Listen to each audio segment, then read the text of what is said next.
We're standing outside the Players Tunnel, about to board the buses. We're with radio color analyst Pete Bercich. Pete, as you said to us before, a win is a win, but that was a tough one, wasn't it? It is. With a 2-14 record over the last 16 years here, whether it be at Soldier Field or down at University of Illinois back in 2002, if you can get a win, you get a win. I mean, the score was, I think, a little more, made the game look more close than it was.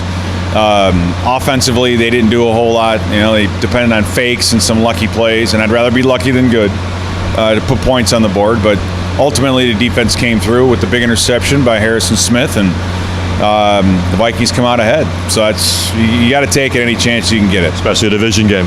Yeah, and that was the thing, is if this game doesn't go your way, now it's an uphill climb for the last 10 weeks of the season. So that all being said, you got a short week. You play the Packers. I mean, you got to get at home at least. So one game at a time. And if you beat the Packers, you're back up on top. There you go. One of the reasons was not a lot of momentum for that team, and it started out because Sam Bradford couldn't find his targets. As you watch that game, what trouble was Sam Bradford having? I think early he was inaccurate early. Whether that's because of the knee or rust or whatever, but later on in that half, he was just staring at the rush. He wasn't looking down the field. He was going down when he just got bumped. I think if Case Keenum's in that game, the Bears maybe get one sack, not the 4 I think they got in the first half. So a step backward, and how long is it going to take him to come back? I still looking at him. It's going to probably be a couple weeks, but you got to give Case Keenum credit. And he came in and gave him a boost of energy, a hurry-up offense at certain times. I think got the Bears on their heels, caught him with 12 men on the field. A lot of penalties by the Bears tonight. Vikings kind of returned the favor in the second half a little bit too much. But once they cured themselves of that, and you look at the Bears and how they played and just the turnovers and how they've been awful in the turnover differential and the turnovers, especially for them on offense. And Trubisky did a good job of that.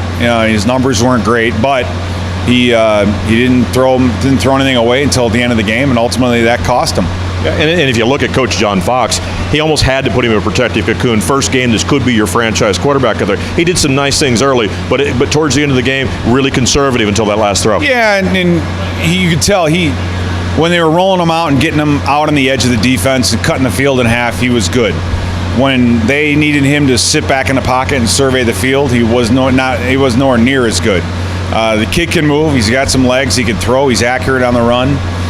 So I'm assuming in the future they'll keep him moving around. But as defenses, they learn what you're good at. They learn to find a way to take that away, and he's going to have to eventually sit in the pocket and be able to survey the field. And we didn't see a ton of that out of him tonight. So you look at Everson Griffin, able to his get off on some of the snaps. Young quarterback doesn't know how to master the snap count yet. Doesn't know how to slow down the defensive lineman. So those things came back and cost him. But for a rookie debut, this town has not had a quarterback in a very, very long time. And so I think Trubisky's going to do just fine. He's much better than Glennon, and we'll see. Wouldn't be an easy start anyway when you got Everson Griffin coming up the corner at you.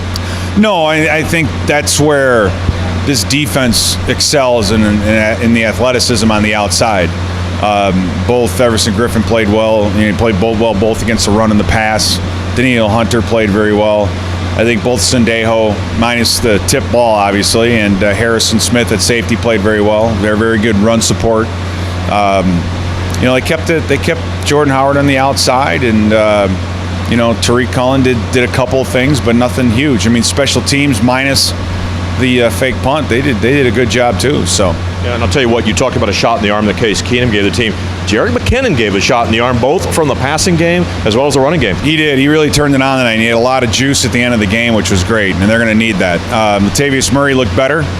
I think he'll only get better as the weeks go on, and he gets more comfortable, better shape, the foot gets better, and you need that running game. They really need that running game for Case Keenum to be effective. Last question for you. Obviously, the Vikings get Green Bay next week, sitting at the top of the NFC North.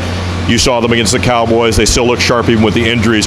This type of performance tonight won't get it done against Green Bay. What does this team need to do next week? It's going to get it done against Green Bay. Well, I think, we'll win Probably somewhere around by 50, 60 points, I think, is what it's So going to no end up fist fight in the phone booth. No, not at all. We're going to destroy the Packers. At least I hope we do. How do they? You've seen enough games with Aaron Rodgers. How do they protect him? Because you say keep him in the pocket. They don't protect him. He just runs around, and the referees call interference penalties, or they call roughing the passer when a guy doesn't even touch him.